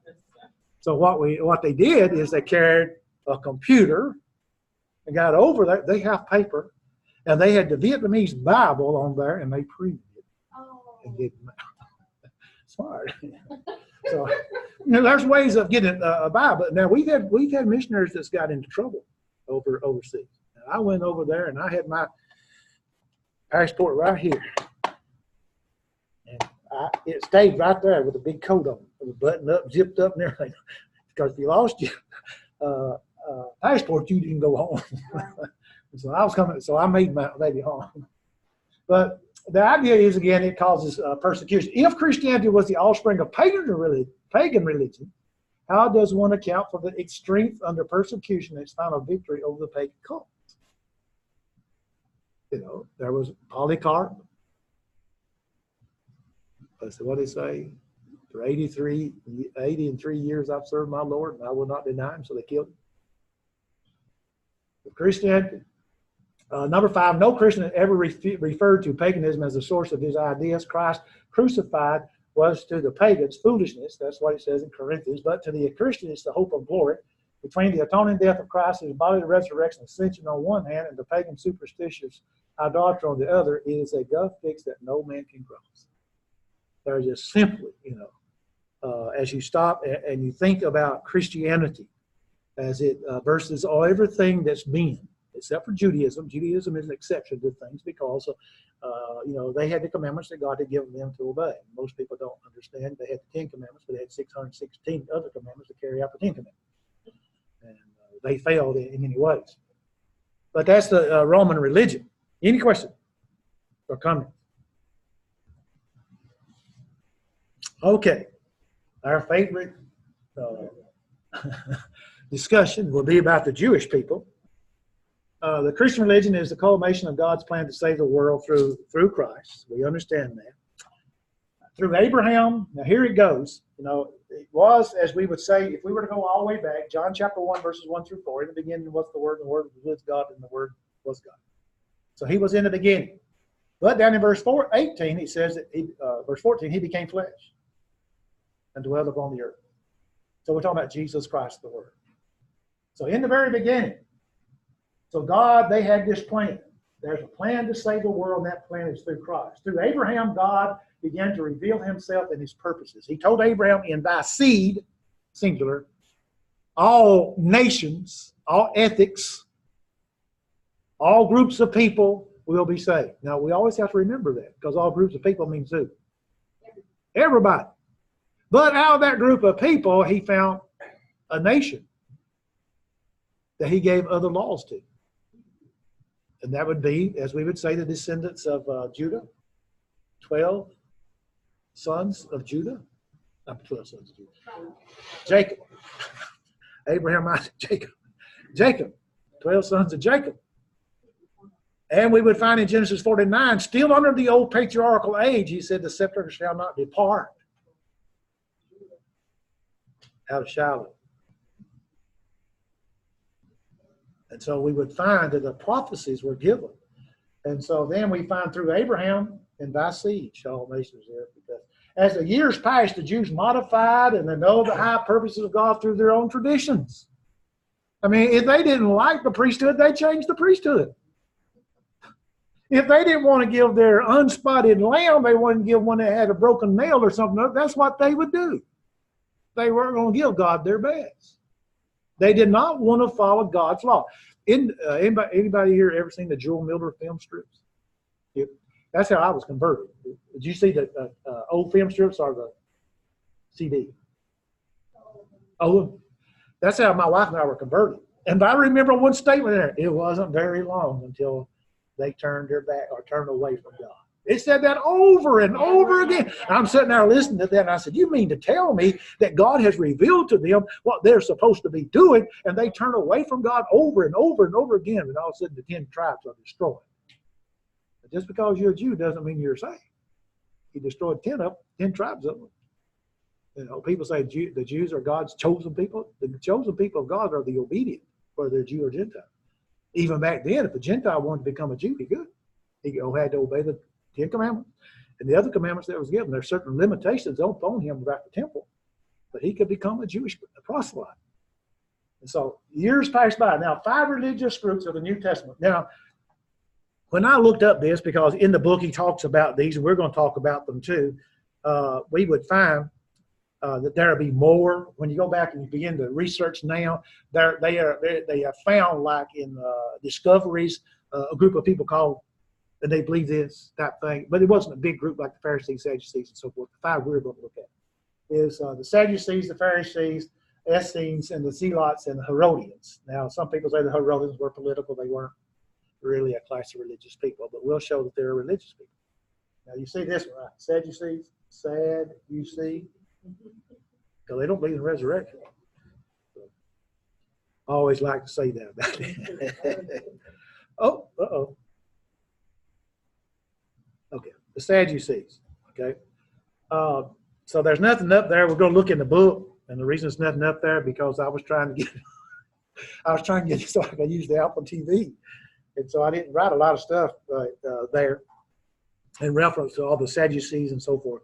But the origin of the term Sadducees is not known. We don't know where it came from.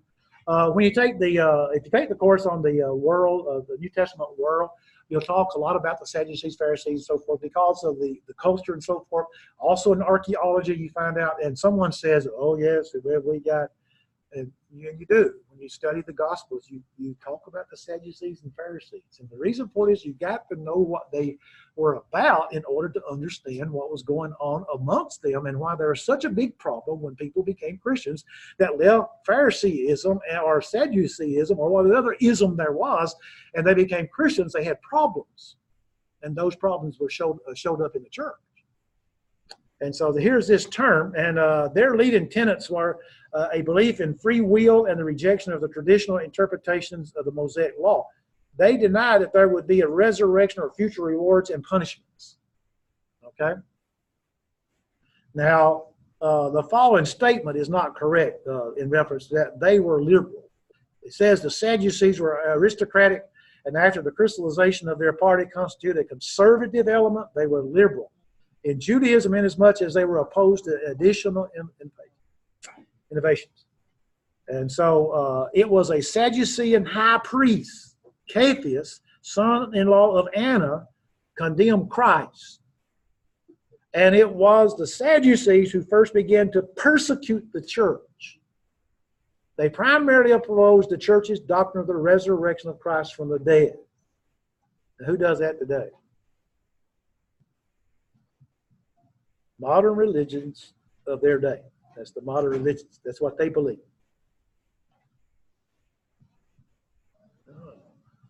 It's time for another break.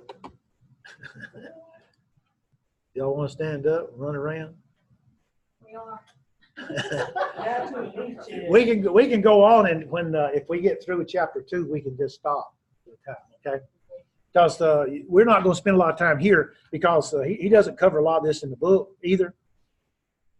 Just remember, in reference to the Pharisees, you may want to jot this down. Paul was a Pharisee. Now, we understand that because he says it over and over. Acts 23:6, Galatians 1:14, and Philippians 3:5. Acts 23:6, Galatians 1:14, Philippians 3:5. That's an added note, and it'd be up there if I hadn't had to take time to that TV. All right, now the Pharisaic party was the representative of a noble attempt to reform Judaism. Now we're going to talk about the Reformation after the falling away, okay? Its members were the Puritans of the day and based their reforms on traditional treatment of the Scriptures. They held that the law of Moses was supplemental by a great amount of oral tradition, which they believed was given by God at the same time at the giving of the law. This fostered a tendency to put legal purity above morality. They declared that the law lacked some things that were desirable and tended to place their learned men above the priest. Now, Hosea 4 and verse 6. Okay, the prophet prophesied, or he said, my people are destroyed because of a lack of knowledge. The idea there is that's telling us is that the priesthood as a whole, did not do or carry out their responsibilities in teaching the Jewish people. That's the reason why they erred not knowing the Scriptures, Jesus said. When Jesus talked about his resurrection, he was telling the Sadducees, look, you err because you don't know the Scriptures. They didn't. They knew their traditions, just like the Pharisees knew their traditions. And the same is true today. I mean, you can ask religious people today things, and they say, well, they'll tell you something other, and it's tradition. That's the reason why we say we ought to have book, chapter, and verse for everything that we do. And so that was the Pharisees. And then you had the Essenes. Anybody know anything about the Essenes? They were like monks. You ever heard of the Dead Sea Scrolls? Around community. Yes. Again, when we study archaeology, we deal with the Essenes more so than we will here. But the Essenes were distinguished as an exclusive sect of Phariseeism. Okay, now they were characterized by a craving for moral purity as a result of a mixture of the foreign customs borrowed from the religions of the East. So you see the mixture. Okay. They opposed marriage and objected to the slaughter of animals and the use of animals as food. They live in communities regulated by ascetic discipline and refused to take part in the simple worship because animals were slain in the sacrifice.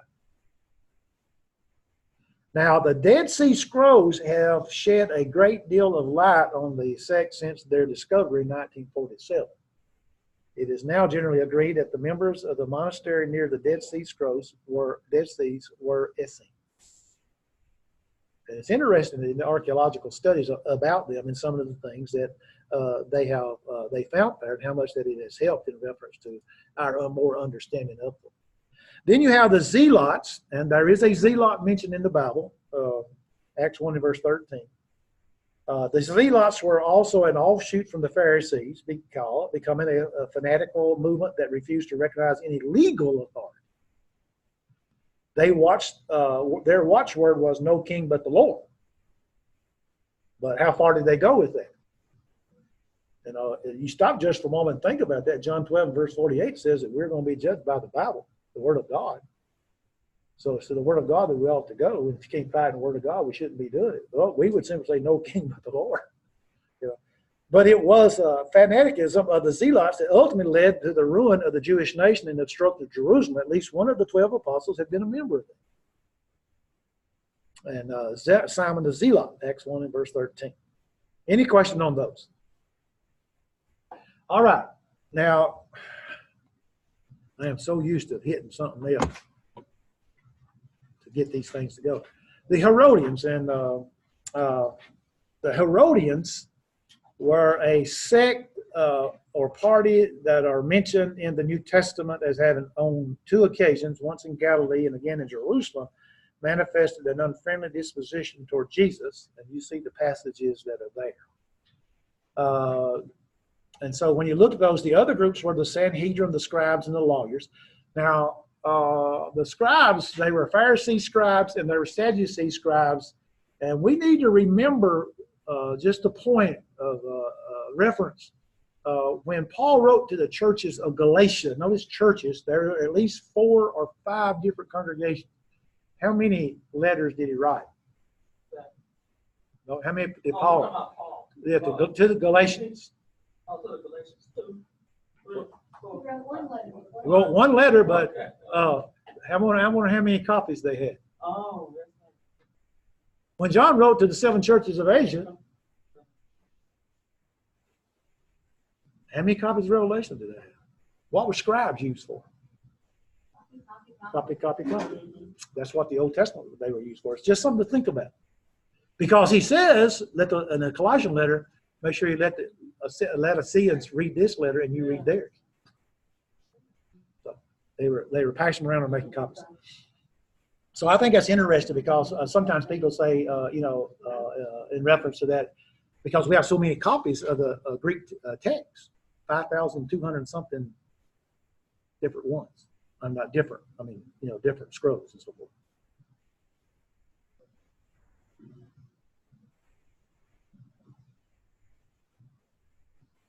I have a lot on them, but I'm not going to go into that. Okay. Then we have this. In your book, he talks about the average man at the time of Christ walked the earth was without formal education in the classics. Yet his entire life was influenced by the contribution of Greek culture. Now, he didn't know about the classics, but he had the Greek culture. In Palestine, the Jews retained a native Hebrew tongue called Aramaic.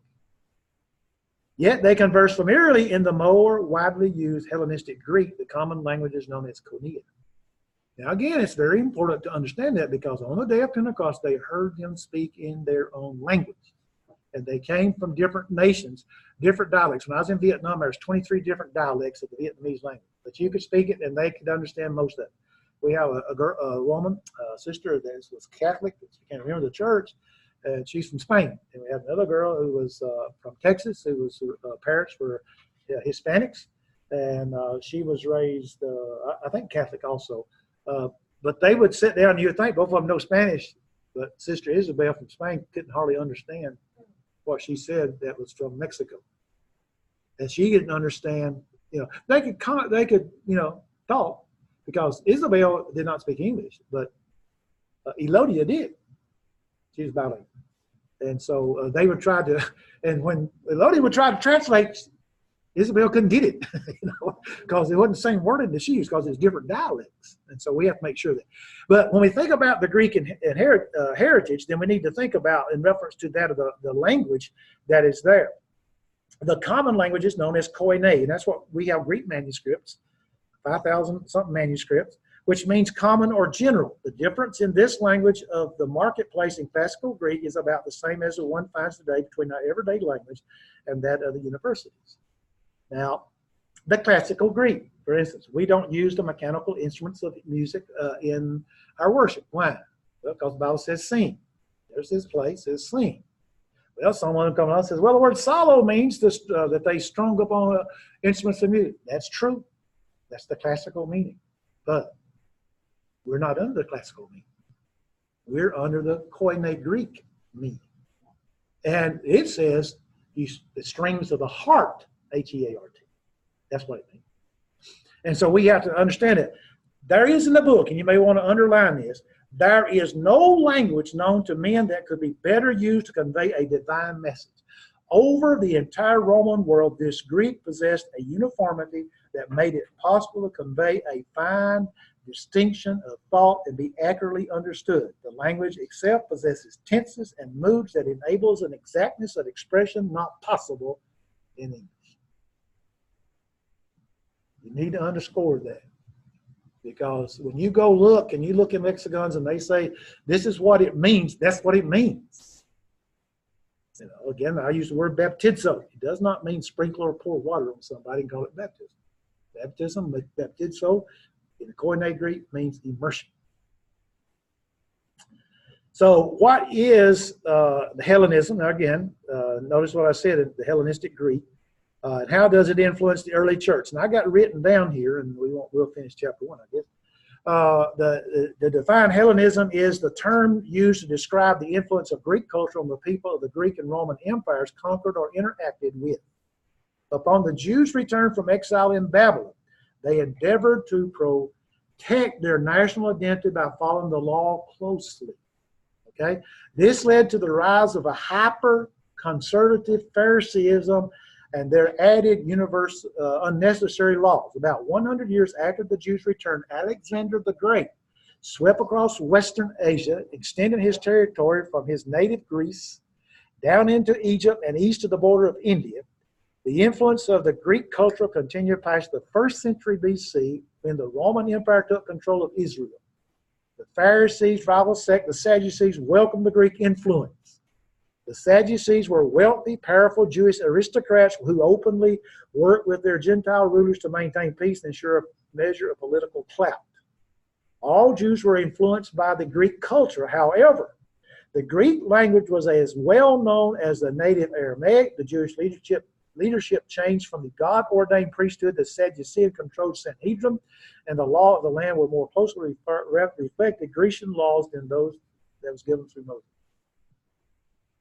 Hellenism, it was also expressed itself in minor ways, such as Saul taking the name of Paul. Hellenism had a great influence during the early years of Christianity. Then you had the Gnosticism, which is one of the most dangerous influences of Greek thought on Christianity. When you read 1st and 2nd and 3rd John, especially 1st John, he talks about knowledge and so forth, you'll find that there was a problem. They had a Greek, Gnosticism influence that of Greek thought concerning Greek beliefs about the physical and the spiritual realms. Greek philosophy, for instance, taught that the earth was created not by the Most High God, but by underlying several levels below who imbued the physical nature of his creation with imperfection. The physical was seen as evil, only the spirit was good. These beliefs manifest in several ways. If the physical is evil, then Jesus cannot be fully man and fully God. See, that's the conclusion. So he either only appears to be physical, or he cannot be the Son of God. Similarly, if the physical is evil, there is no resurrection from the dead. See how they get it? Instead, salvation is reunited in the spirit with the Most High God. That's what they believe in reference to that.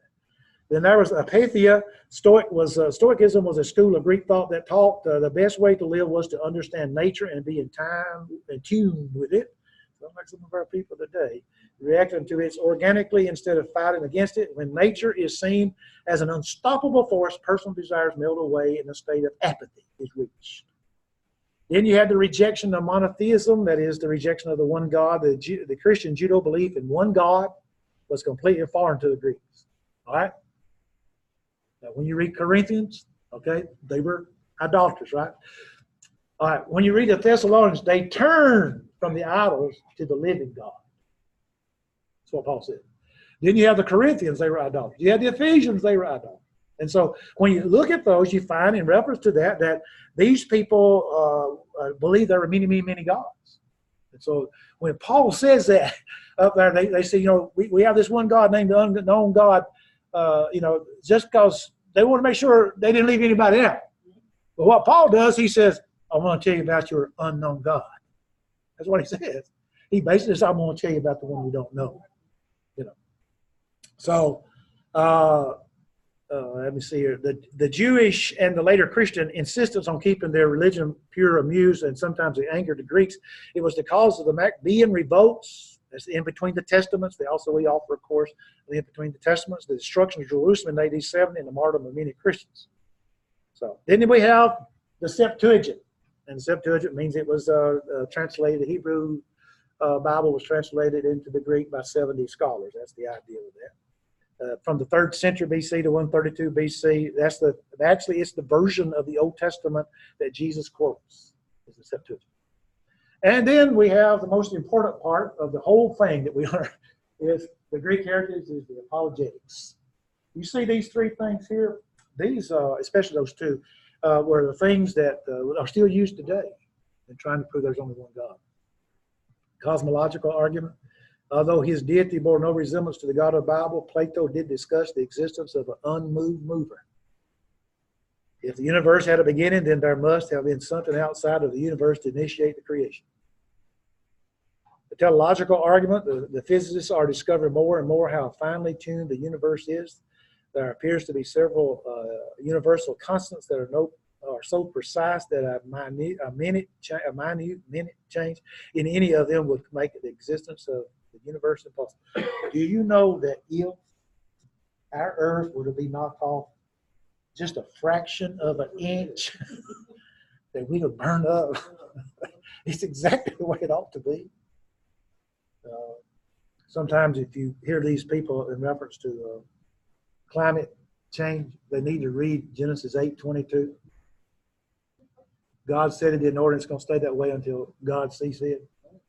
And then you read, I think it's 1 Peter 3 or maybe 2 Peter 3, 1 Peter 3, I think. This observation was first reported by Socrates, who considered the usefulness of the eyelids. And Plato had deduced that the Creator must have had an idea of natural order before creation in order to make such an ordered world. This philosophy was later picked up by the Christian writers such as Marcus and Felix and Augustine and Aquinas. Then debate, in addition to the specific argumentation styles, Paul was able to use the Greek cultural philosophical argument to advance the Christianity. What he learned from that of the Greeks. You remember now, he was well learned in the Jewish thing because that's what he was, but he had learned from the Greeks. And most likely what I would gather is that when he was doing his studies in Jerusalem at the divinity school there, or the Jewish temple school, that they used some of this idea of, you can prove things to prove there's only one God because of the cosmological and the teleological arguments that the Greek people have produced for us. And then finally, you have the Logos of John 1:1. In the beginning was the Word, the Logos. The Word was God, was with God, and the Word was God. The Word referring to Jesus, the Greek word logos. I got 3 books in my library. If you want to study about the logos, I'll let you go to it. You know, the people, there's all kinds of discussion in reference to it. Although Greek culture exerted influence on the spread language and culture of Christianity and even spawned unbiblical cults, it did not affect the Orthodox theology. The story of a single triune God and the death and the resurrection of Jesus Christ remained. It was absolutely untouched by the Greek culture. Therefore, the summary says it is no accident that we find the world so completely prepared for the coming of Christ. Now, I mean, we've gone through it very quickly, but that's the point that we were trying to get across, is that all these things took place, and there were a reason that they took place. All of this was helping to show forth that the coming of the kingdom, the coming of the church and kingdom being the same. Jesus is the head of the church. He's the king of the kingdom. Therefore, you know, you obey the gospel. The Lord adds you to the church, and the Father translates you into the kingdom of God through Son. That's his Son. That's Jesus Christ. And so all of this had to take place. And then there were those things that were taking place when Jesus came while he was on the earth, and they were there for a purpose. That was to call people back to that of God in reference to that of becoming a spiritual person. Any comment? Yes, ma'am. I've been reading the Bible for a long time. It never crossed my mind that the reason Saul was then called Paul was because of Hellenistic influence. So Luke, or whoever wrote, Luke.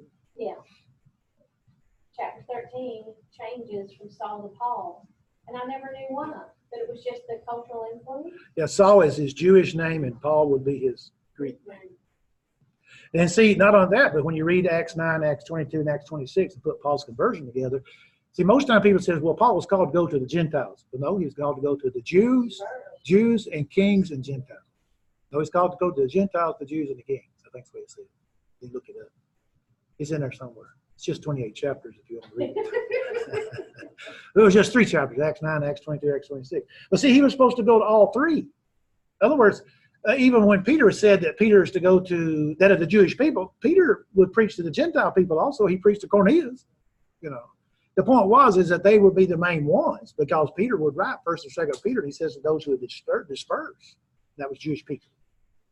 And so, but there is a lot of influence. And when we read and we study the Bible, we need to understand that influence, the culture of that. Now, in chapter 2, which we're not going through because we take a 10-minute break, you can stay here and drink Coke, or you go home. Chapter 2, the historical evidence concerning the life of Christ, is about 5 pages long, and we'll try to get caught back up next week. And since we don't have to use, I don't have to do that, maybe I'll catch up myself. Any questions? Okay, Jim. Be careful, Bobby, going home. How's Elka? We're all doing good, Bobby. It's just very hot here. But Very hot. Hey, it was in the 90s here today. It wasn't in the 90s here today, but it was hot. It's humid here. So y'all didn't get any wind from the hurricane. No, we don't get none of that stuff here. We're lucky. Oh, So all right. tell everybody I miss them, Bobby. I will. I'll tell them. Love you, Bobby. See you. Bye.